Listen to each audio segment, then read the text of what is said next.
اچھا، اسٹوڈنٹ نے اب یہ پوچھا کہ جناب آپ یہ دینار کے درہم کے بدلے تبادلے کے بارے میں آپ کیا کہیں گے؟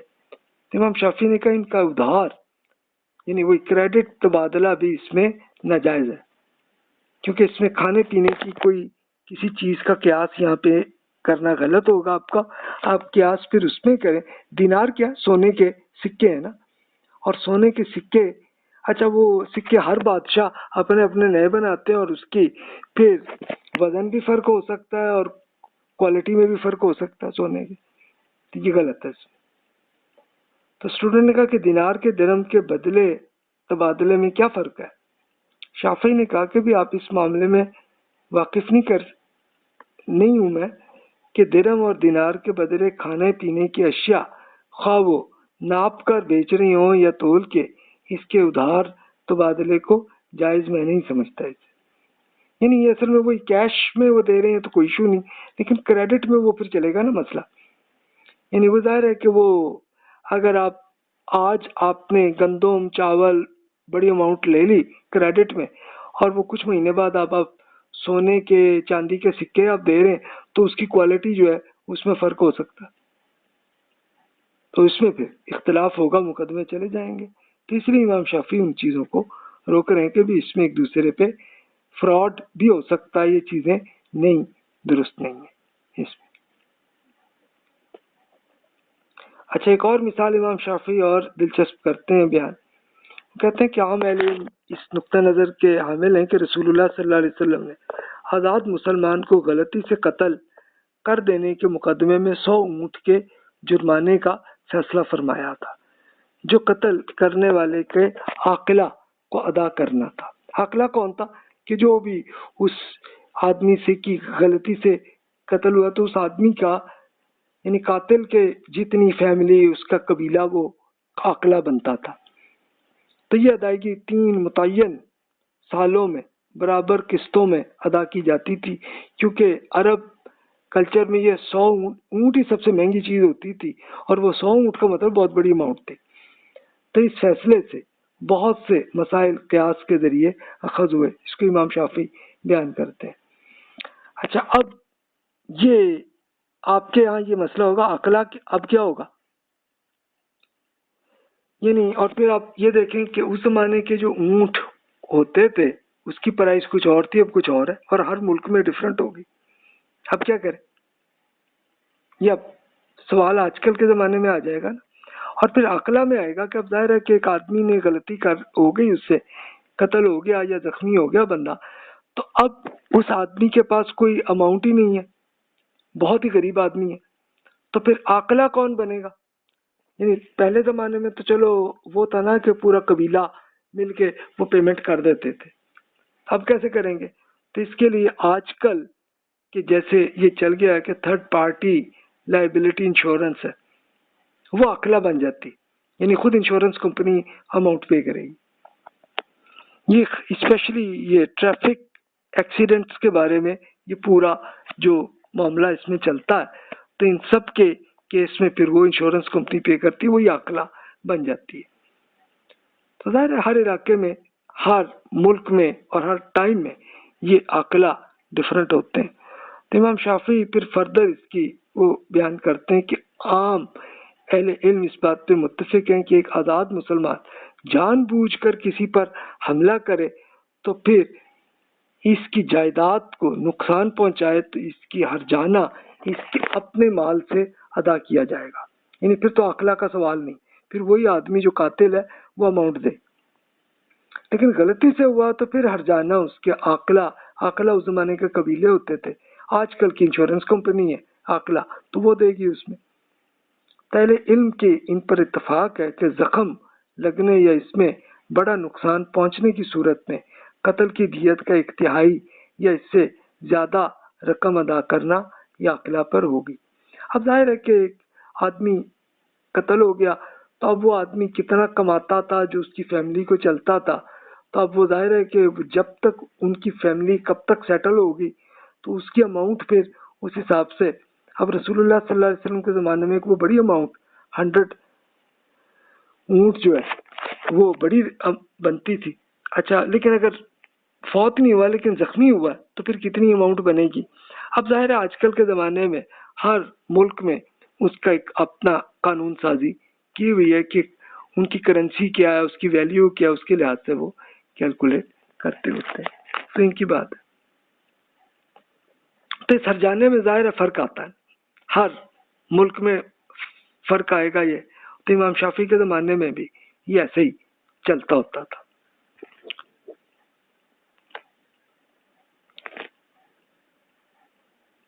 تو یہ عاقلہ کا کیس جو ہے میں نے وہ کیا. باقی آپ تفصیل سے پڑھ لیجئے امام شافعی نے اور کیا کیا اس میں فرمایا تھا. اب ظاہر ہے کہ رسول اللہ صلی اللہ علیہ وسلم کے زمانے میں جیسے چلتا تھا تو آپ نے اپنے عرب کے سچویشن، وہاں کی اکانومی کے لحاظ سے فیصلے فرمائے تھے. تو اب آپ اس کو کیلکولیٹ کریں تو اب لیٹس سپوز کہ آج کل آپ دیکھیں تو اونٹ بہت ہی زیادہ ایکسپینسو ہو گئے. تو اس سے آپ اگر وہ 10 اونٹ پہ آپ اگر کریں ملٹی پلائی تو میرے خیال ہے 1 کروڑ روپے ہو جائیں گے. تو وہ ہو سکتا ہے کسی سے ادا بھی نہ ہو سکے. اور اب وہ عاقلہ یعنی جو پہلے قبیلے اتنی کر لیتے تھے تو اب وہ بھی نہیں چلتے. تو اب کیسے چلیں گے؟ اس کے لیے میں نے خود وہ دیکھا، پھر سعودی عرب میں خود حکومت نے یہ ایک لازمی طور پر کر دیا ہے کہ ہر آدمی پہ اس کی ایک میڈیکل انشورنس اور اس کی یہ ٹریفک کی یہ جو انشورنس اس کو لازمی کر دیا ہوا تاکہ ہر آدمی کو کچھ بھی ایکسیڈنٹ ہوا، کچھ ہوا معاملہ تو اس کا چلے گا. ظاہر ہے ہر ٹائم کے لحاظ سے، اکانومی کے لحاظ سے پھر فقہا ایسے ہی اس میں فیصلے کرتے ہیں. تو اب ظاہر ہے کہ یہ عاقلہ کی فردر ڈسکشن کی آپ کو کوئی ضرورت نہیں ہوگی. ظاہر ہے یہ امام شافعی رحمۃ اللہ علیہ کے زمانے کا ایشو تھا. یہ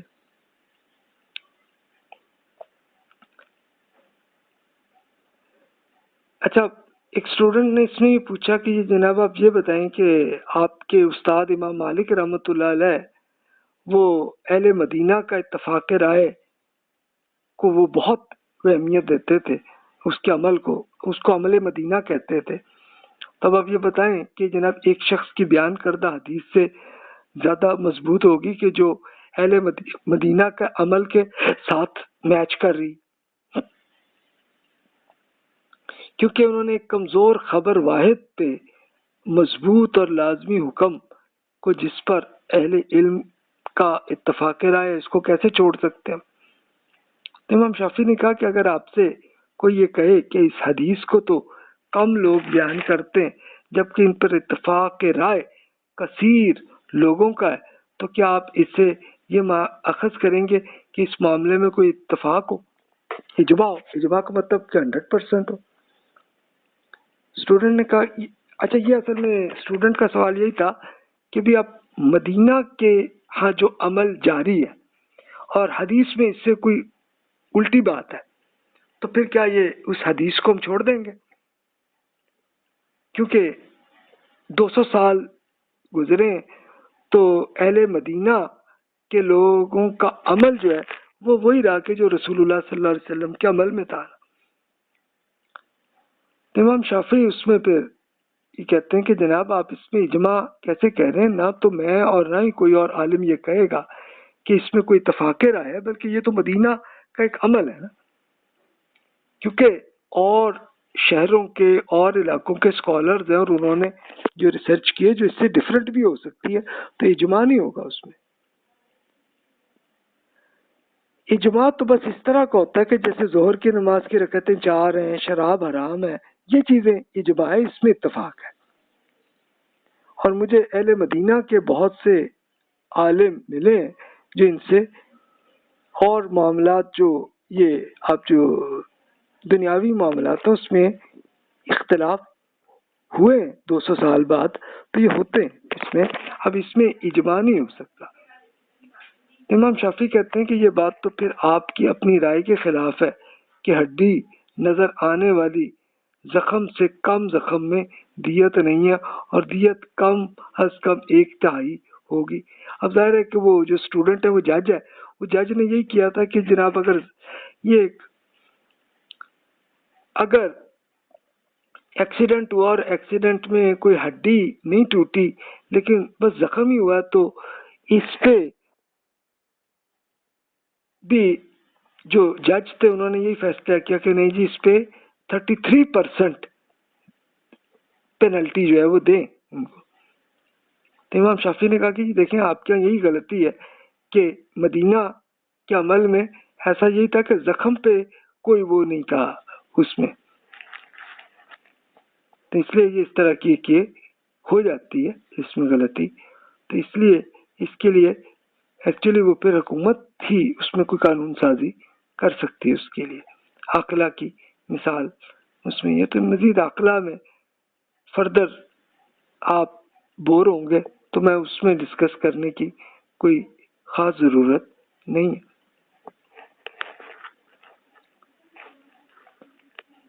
پھر امام شافعی رحمۃ اللہ علیہ کے زمانے میں وہ غلام خریدتے بھی تھے بیچتے بھی تھے، اس کا چلتا تھا سلسلہ، ظاہر اس کو اب ہمارے زمانے میں ویلڈ ہی نہیں ہے تو ہمیں اس کو پوری ڈسکشن کی پڑھنے کی ضرورت نہیں۔ ہاں آپ اگر پڑھنا چاہیں تو ضرور اسی بک میں ان کی پڑھ لیں۔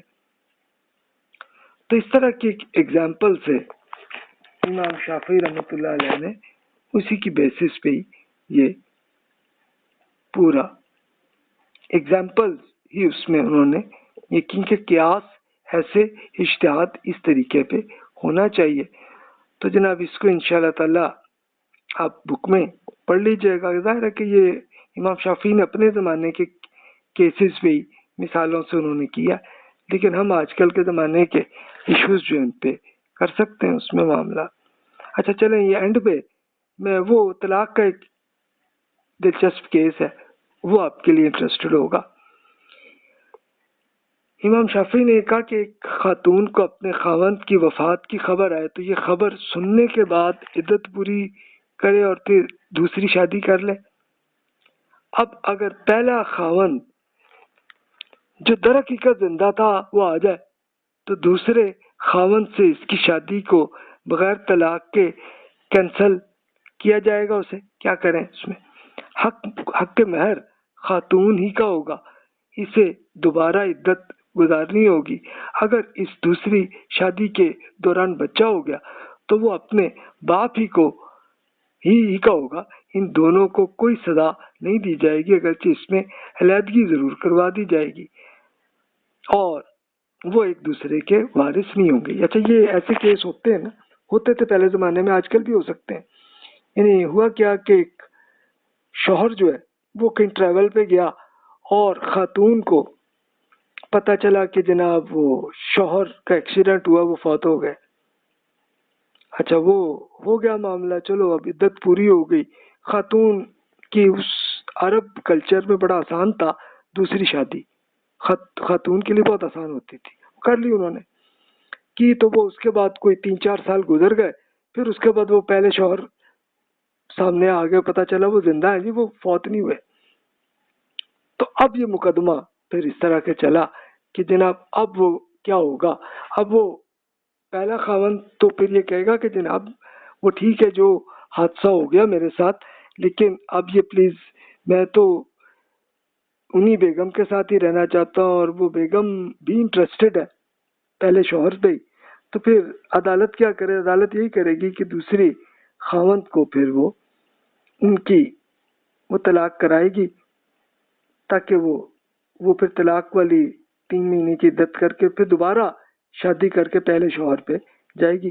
اچھا اور اگر وہ خاتون نہیں مانی، وہ اپنے دوسرے شوہر کے ساتھ ہی رہنا چاہ رہی ہیں تو ٹھیک ہے، لیکن یہ کنفرم ہے کہ پھر بچہ جس کا ہوگا پھر اسی باپ پہ ہی رہے گا، کہ اب ظاہر ہے کہ وہ دوسری شادی میں اب دوسرے شوہر سے جو بچہ پیدا ہوگا طلاق اس سے ہوئی تو لیکن رہے گی تو پھر وہ اپنے باپ پہ ہی پہ رہے گی۔ تو اس طرح کے مقدمے ہوتے رہے امام شافعی کے زمانے میں ایسے کیس میں۔